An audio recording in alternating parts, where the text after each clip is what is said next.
friends, welcome to the Tech Listen channel. So friends, today I will talk about Colorful GeForce RTX 4060 Meow graphics card. So friend, Colorful has been working on the new GeForce RTX 4060 series under their subsidiary brand Colorfire, and the company has just introduced a new dual fan design for its Meow series that departs from its processor white and orange color scheme and embraces a captivating black and purple design. The bold aesthetic choice aims to appeal to gamers seeking a sleek and fierce look to complement their gaming setup, and without overdoing on RGB front. Even better if those gamers are into Ninja Fog Floor and Friend. The new Meow graphics card from Colorfile features a new hero character, a ninja cat who will accompany gamer cat on a never-ending quest for a higher frame rate, and thus far Colorful or Colorfire RTX 4060 lineup does not have a Meow purple design listed on the official website or e-store, so it's clearly coming later.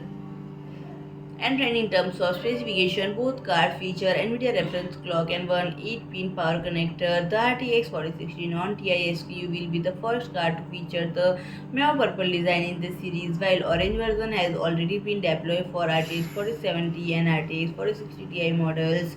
So friend, if you like my video, please do like, share and comment, and don't forget to subscribe my channel and press the bell icon.